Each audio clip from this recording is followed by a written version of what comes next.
नमस्कार, अपना उत्तर प्रदेश देख रहे हैं आप और मैं हूं आपके साथ विवेक तिवारी। बुलेटिन की शुरुआत करते बड़ी खबर के साथ। लखनऊ से बड़ी खबर है, जहां परिवहन निगम में 13 अधिकारियों के तबादले हुए हैं। 4 आरएएम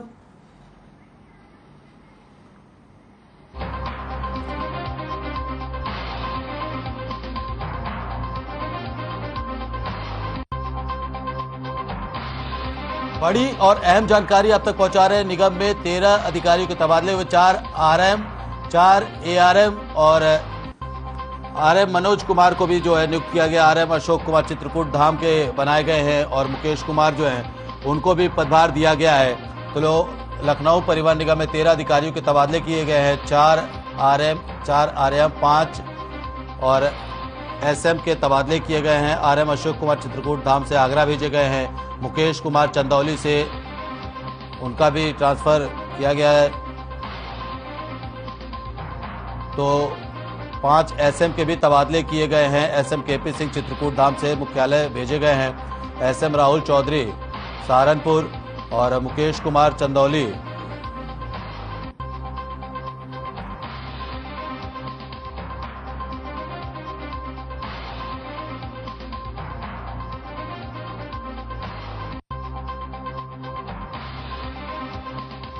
नोएडा।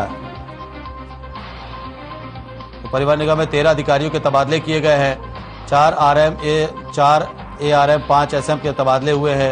एसएम केपी सिंह चित्रकूट धाम से मुख्यालय भेजे गए। राहुल चौधरी सहारनपुर से गाजियाबाद भेजे गए और गौरव पांडे एसएम है नोएडा से सहारनपुर भेजे गए। तो ये तबादले किए गए हैं। बड़ी और अहम जानकारी अब तक पहुंचा रहे हैं हम लखनऊ से। 4 आरएम, 4 एआरएम, 5 एसएम के तबादले। केपी सिंह चित्रकूट धाम से मुख्यालय भेजे गए। राहुल चौधरी को सहारनपुर से गाजियाबाद भेजा गया है। गौरव पांडे को नोएडा से सहारनपुर भेजा गया है। तो परिवहन निगम में 13 अधिकारियों के तबादले किए गए हैं। लखनऊ से बड़ी और अहम जानकारी आप तक पहुंचा रहे हैं। एसएम केपी सिंह चित्रकूट धाम से मुख्यालय यानी कि लखनऊ भेजे गए हैं। राहुल चौधरी को सहारनपुर से गाजियाबाद भेजा गया है। गौरव पांडे को नोएडा से सहारनपुर भेजा गया है। तो कई अधिकारियों के 13 अधिकारियों के तबादले किए गए हैं। 4 आरएम, 4 एआरएम, 5 एसएम के तबादले हुए हैं। गौरव पांडे नोएडा से सहारनपुर भेजे गए। अगली खबर भी लखनऊ से, जहां नगर निगम मुख्यालय में आज नए नगर आयुक्त इंद्रजीत सिंह ने कार्यालय पहुंचकर कार्यभार संभाला और सभी कर्मचारियों से मुलाकात की। तो आपको बता दें कि उन्होंने अपना पदभार संभाला है। एलएनएन ऑफिस पहुंचे नए नगर आयुक्त इंद्रजीत सिंह ने अपना कार्यभार संभाला है और निगम कर्मचारियों से उन्होंने मुलाकात भी की है। तस्वीरें आपको दिखा रहे हैं।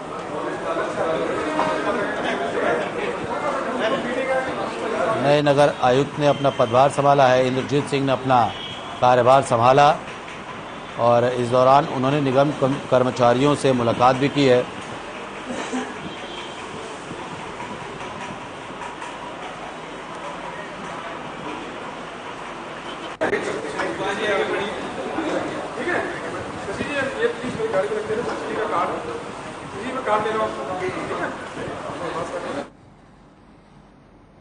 वहीं मथुरा में उस वक्त बड़ा हादसा होने से टल गया जब नए बस स्टैंड पर एक कैप्सूल बॉडी टैंकर मथुरा के नो हैवी व्हीकल जोन में होते हुए रेलवे पुल के नीचे पहुंच गया और रेलवे की लगी गटरों को नुकसान पहुंचाते हुए टैंकर चालक जबरन पुल के नीचे से निकालने लगा। पुल की ऊंचाई कम होने के चलते टैंकर रेलवे पुल में बुरी तरह से फंस गया, जिससे मौके पर अफरा तफरी का माहौल हो गया। गनीमत ये रही कि ऊपर से कोई ट्रेन नहीं गुजरी, नहीं तो कोई बड़ा हादसा हो सकता था। बताया जा रहा है कि टैंकर पुल के नीचे करीब आधे घंटे तक फंसा रहा। तो तस्वीरें आपको दिखा रहे हैं रेलवे पुल के नीचे कैसे एक कैप्सूल टैंकर जबरदस्ती पार करने की कोशिश कर रहा था और इसी दौरान रेलवे पुल के नीचे टैंकर फंस गया।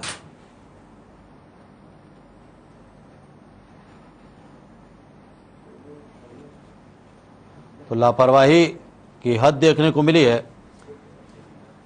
जो कैप्सूल टैंकर चालक था उसकी लापरवाही की वजह से बड़ा हादसा हो सकता था।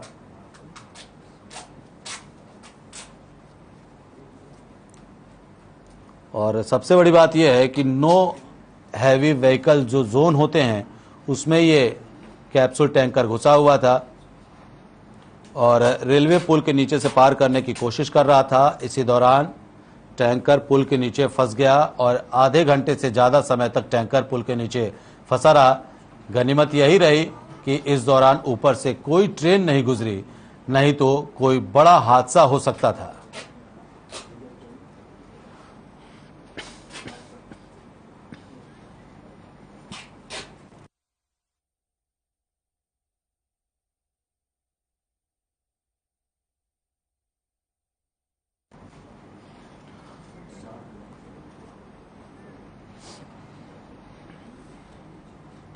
हमीरपुर के सुमेरपुर इलाके से हैरान कर देने वाला मामला सामने आया है, जहां एक युवक ने नाबालिग के साथ पहले तो रेप किया और फिर नाबालिग लड़की की अश्लील फोटो सोशल मीडिया पर वायरल कर दी। वहीं फोटो वीडियो वायरल होने के बाद पीड़ित के पिता ने थाने में शिकायत कर न्याय की गुहार लगाई है। पुलिस अधीक्षक ने मामले को संज्ञान में लेते हुए तुरंत कार्रवाई कर आरोपी के खिलाफ कई धाराओं में केस दर्ज कर लिया है और फरार चल रहे आरोपी की तलाश शुरू कर दी है। तो नाबालिग लड़की से ये रेप का मामला है, जहां नाबालिग के साथ पहले तो रेप किया गया और फिर उसके बाद उसकी अश्लील फोटोज और वीडियोस को सोशल मीडिया पर वायरल कर दिया गया, जिसके बाद पीड़िता के पिता ने थाने पहुंचकर न्याय की गुहार लगाई है। और वहीं पुलिस के तरफ से भी मामले में तुरंत संज्ञान लेते हुए कई धाराओं में आरोपी के खिलाफ केस दर्ज कर लिया गया है। फिलहाल आरोपी फरार चल रहा है, जिसकी तलाश पुलिस कर रही है।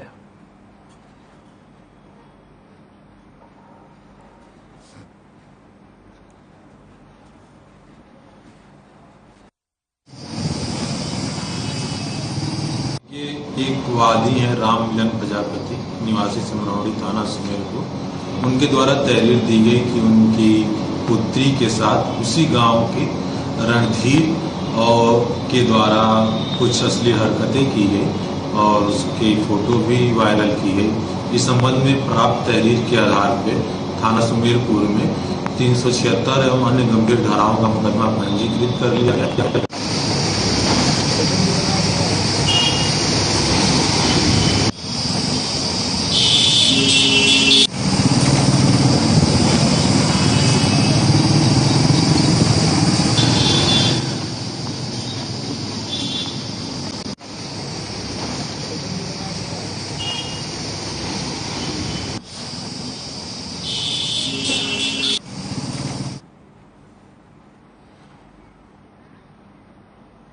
वहीं नोएडा के थाना फेज 1 में पुलिस को बड़ी सफलता मिली है। पुलिस ने 2 गांजा तस्करों को गिरफ्तार किया है। पुलिस ने नशे के सौदागरों के पास से 2 किलो 300 ग्राम गांजा बरामद किया है। थाना अध्यक्ष वीरेश पाल गिरी ने बताया कि गांजा तस्करों पर नकेल कसने के लिए टीम का गठन किया गया था। साथ ही उन्होंने बताया कि चौकी इंचार्ज DN यादव की टीम ने इस कार्रवाई को अंजाम दिया है। तस्वीर हम आपको दिखा रहे हैं, ये वही गांजा तस्कर है जिसको पुलिस ने गिरफ्तार किया है। 2 किलो 300 ग्राम गांजा दोनों तस्करों के पास से बरामद किया गया है। तो लगातार नोएडा में नशे के खिलाफ पुलिस का अभियान जारी है और ऐसी स्थिति में पुलिस ने इस कार्रवाई को अंजाम दिया है। DN यादव की टीम ने इस कार्रवाई को अंजाम दिया है। तो नोएडा से खबर आप तक पहुंचा रहे हैं, जहां पुलिस की गिरफ्त में नशे के 2 सौदागरों को गिरफ्तार किया गया है और 2 किलो 300 ग्राम गांजे के साथ इनको गिरफ्तार किया गया है।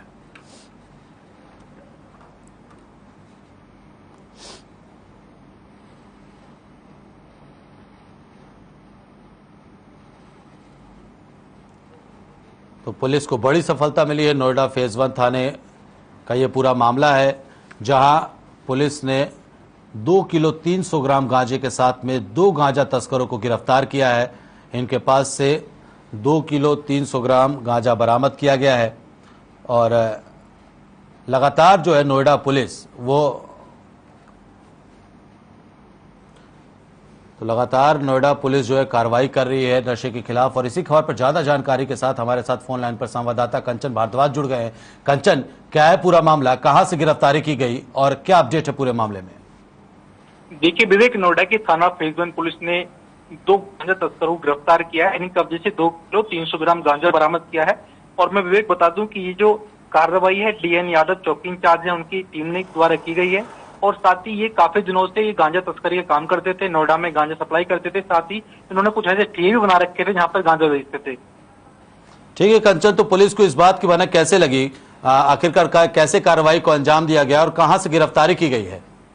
हाँ देखिए, इनकी जो सूचना थी पुलिस से मुखबिर से मिली थी और इनकी जो गिरफ्तारी है वो हरोला से की गई है। थाना फेज 1 के क्षेत्र में आता हरोला, वहां से की गई है और इनको फिलहाल पुलिस ने जेल भेज दिया है। ठीक है कंचन, बहुत शुक्रिया तमाम जानकारी के लिए, आप बने रहिए हमारे साथ।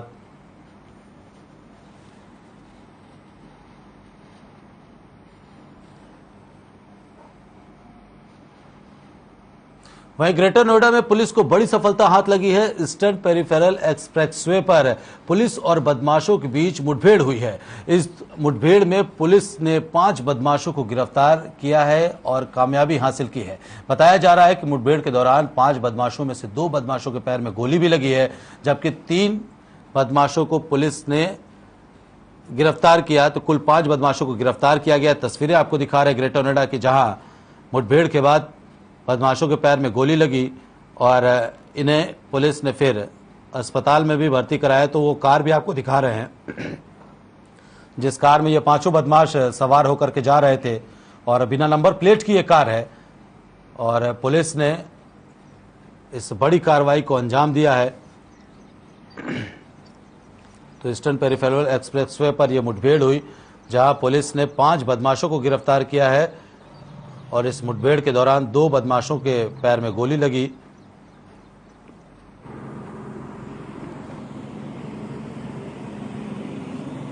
थाना दादरी अंतर्गत ये सूचना प्राप्त हुई थी कि बदमाश जो है वैगनार गाड़ी से ट्रक लूट के फिराक में है। विगत दिनों भी ईस्टर्न पेरिफेरल पर दादरी थाना अंतर्गत एक ट्रक लूट हुई थी, जिसके क्रम में तत्काल टीमों द्वारा घेराबंदी की गई। जब घेराबंदी की गई तो बिसाड़ा अंडरपास के पास बदमाशों द्वारा पुलिस पार्टी में फायरिंग की गई।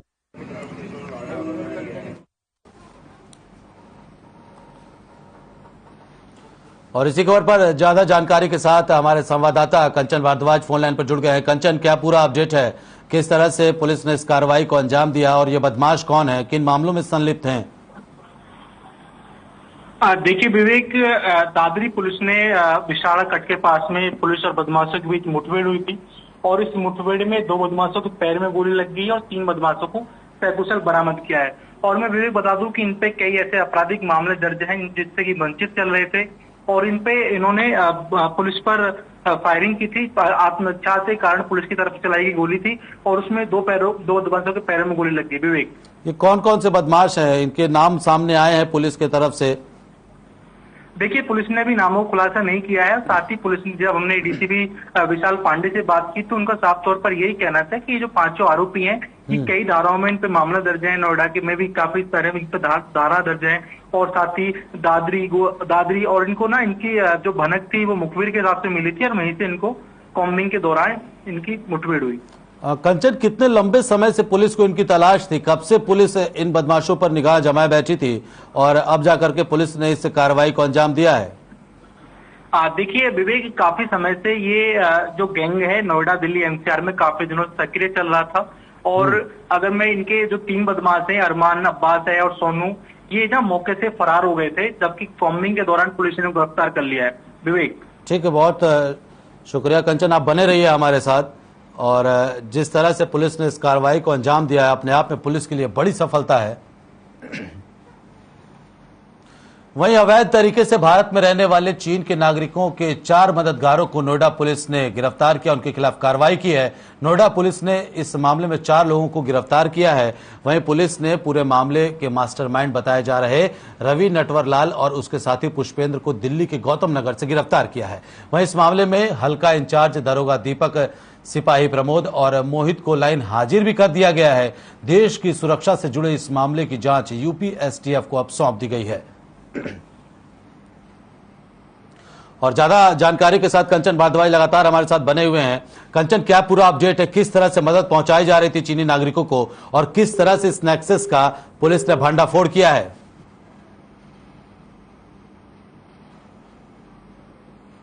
कंचन, सुन पा रहे हैं? दोबारा कंचन से हम संपर्क करने की कोशिश करेंगे। तो चीन के जो नागरिक हैं उनके मददगारों को गिरफ्तार किया गया है। पुलिस ने 4 लोगों को गिरफ्तार किया है, मास्टरमाइंड को भी गिरफ्तार किया है। और तस्वीरें आप देखिए, ये वही 4 लोग हैं, 3 पुरुष हैं और एक महिला भी इसमें शामिल है जिसको गिरफ्तार किया गया है।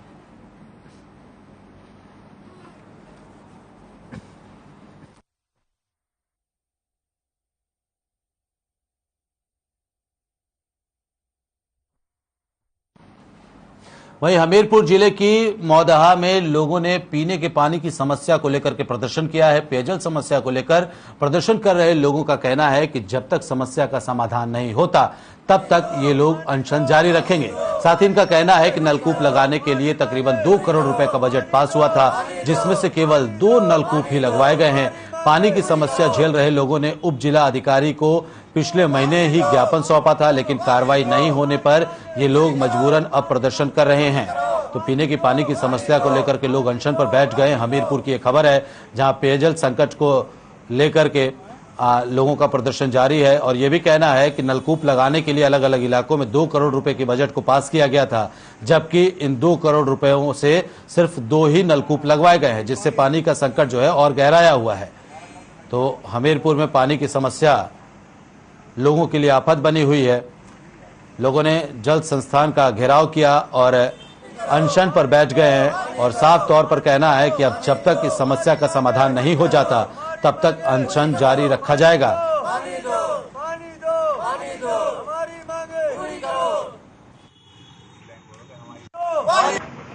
आप देख लीजिए मौदहा में नगर में बूंद बूंद के लिए पब्लिक तरस रही है और पालिका ने अभी लगभग 2 करोड़ रुपए दिया। अब 2 करोड़ रुपए में 2 बोर हुए इनके, अब कहीं 100 मीटर के आसपास पाइपलाइन है। जब इन एस्टीमेट देखा तो एक ट्यूबवेल का एस्टीमेट 50 लाख रुपए है। अब किसान जब वही बोर कराता है तो कम से कम 5 लाख रुपए में बोर कंप्लीट हो जाता है। वो 3 इंची पानी दे रहा है, इनका बोर 50 लाख में 2 इंची पानी दे रहा है। 25 लाख रुपए पर इंची पड़ रहा है। तो ये भ्रष्टाचारी साफ नजर आ रहा है। नगर मौदहा में भीषण पेयजल की समस्या को लेकर हम लोग अनशन में बैठे हुए हैं और नगर वासी पानी की बूंद बूंद पानी के लिए दर दर भटकने के लिए मजबूर हैं। बीते कई दिनों से जनपद के आला अधिकारियों को लगातार पेयजल की समस्या से अवगत कराया जाता रहा है, लेकिन किसी अधिकारी ने इस तरफ ध्यान आकर्षित करना जरूरी नहीं समझा। मौदा में 14 नलकूप स्थापित है। यहाँ पे 14 नलकूप में जो डायरेक्ट टंकी बनने वाले नलकूप है, तो टंकी बनने के बाद सुबह कम सप्लाई ठीक ठाक हो जाती है, लेकिन जो नगर में डायरेक्ट सप्लाई चल रहा है इसमें वाटर लेवल घटने के कारण से डिस्चार्ज हमको कम हो गया है।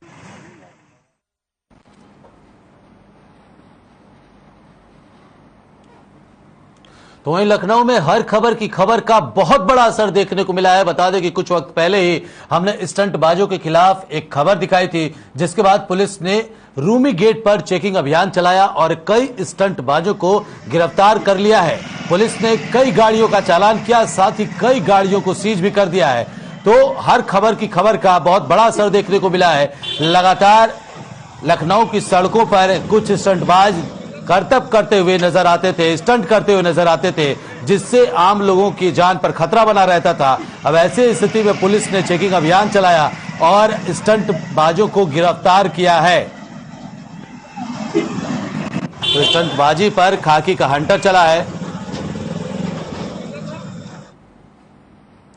अगली खबर भी लखनऊ से है, जहां बदमाशों के हौसले बुलंद होते नजर आ रहे हैं। थाना इंदिरा नगर अरविंदो पुलिस चौकी के अंतर्गत मुंशी पुलिया मिनी कैफे के पास बदमाशों ने विनय राजपूत नाम के युवक की जमकर पिटाई कर दी। इस पूरी घटना का एक वीडियो भी सामने आया है, जिसमें साफ तौर पर देखा जा सकता है कि कुछ बदमाशों ने एक युवक को बीच सड़क पर ही लाठी डंडों से पीट कर बुरी तरह से घायल कर दिया। तो तस्वीरें आपको दिखा रहे हैं, दबंगई का ये वीडियो आपके स्क्रीन पर है। किस तरह से दबंग लाठी डंडों से एक युवक की पिटाई कर रहे हैं और पिटाई इस कदर की कि युवक को अधमरा कर दिया। दबंगों ने युवक को बेरहमी के साथ पीटा है, जिसका वीडियो अब वायरल हो रहा है।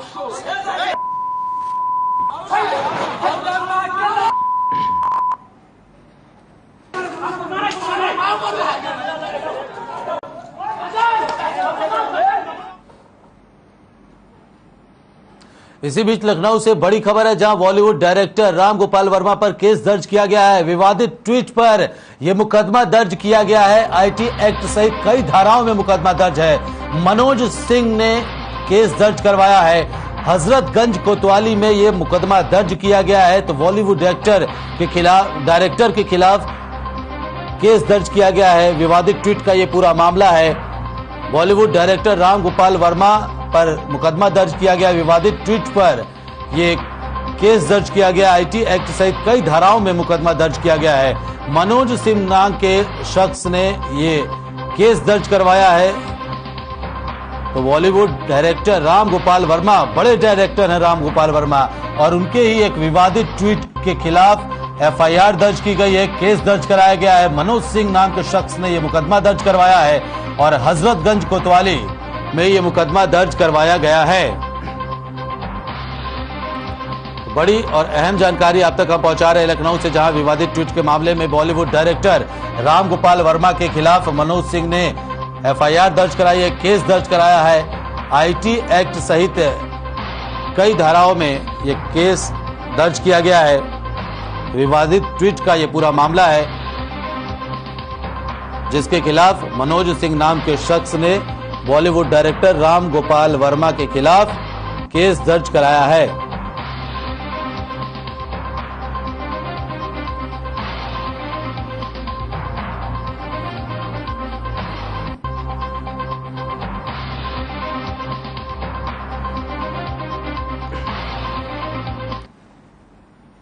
अगली खबर बदायूं से है, जहां दातागंज कोतवाली पुलिस को बड़ी सफलता हाथ लगी है। पुलिस ने बरेली से चले आ रहे फरार ट्रक को जब्त किया है। साथ ही पुलिस ने फरार हुए ट्रक ड्राइवर सहित 7 आरोपियों को भी गिरफ्त में लिया है। पुलिस ने 12 घंटे के अंदर सभी आरोपियों को गिरफ्तार कर 500 बोरी चीनी भी इन आरोपियों के कब्जे से जब्त की है। बताया जा रहा है कि पुलिस ने जीपीएस की मदद से ये कामयाबी हासिल की है। तो 500 बोरी चीनी के साथ में सभी 7 आरोपियों को गिरफ्तार किया गया है। तो ये ट्रक बदायूं से चलकर आ रहा था।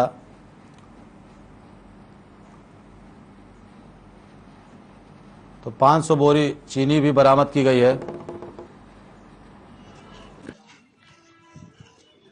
दातागंज में 26 जून को एक सूचना मिली थी कि एक ट्रक को उसके माल के साथ कुछ लोगों ने गायब कर दिया है। इसमें ओनर की सूचना पे दातागंज में अभियोग पंजीकृत किया गया और 12 घंटे के भीतर ही इस अपराध का खुलासा किया गया।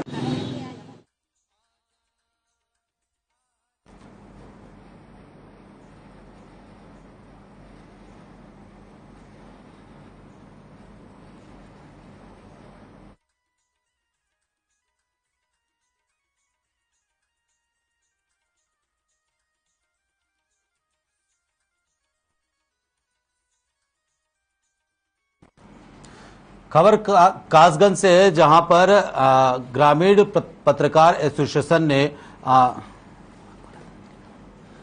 तो कासगंज से खबर हम आप तक पहुंचा रहे हैं, जहां ग्रामीण पत्रकार एसोसिएशन के पदाधिकारियों ने ग्रामीण पत्रकार एसोसिएशन के प्रदेश अध्यक्ष सौरभ कुमार का पटियाली में जोरदार स्वागत किया। वहीं संजीव कुमार उर्फ बॉबी ठाकुर, मोहित वर्मा ने चांदी का मुकुट पहनाकर उनको सम्मानित किया। पटियाली क्षेत्र के शहीद पत्रकार वीरेश गुप्ता की 18वीं पुण्यतिथि पर ग्रामीण पत्रकार एसोसिएशन के पदाधिकारियों ने वीरेश गुप्ता की प्रतिमा पर पुष्प अर्पित कर श्रद्धांजलि भी दी है। प्रदेश में पत्रकारों के साथ लगातार हो रहे उत्पीड़न और झूठे मुकदमों को लेकर प्रदेश अध्यक्ष सौरभ कुमार ने कमान संभाली है, जबकि जनपद में अधिकारियों को एक लिखित पत्र के माध्यम से अवगत भी कराया गया है कि अगर किसी पत्रकार के खिलाफ कोई तहरीर आए तो 7 सदस्यीय टीम सहित राजपत्रित अधिकारी के माध्यम से जांच करवाई जाए।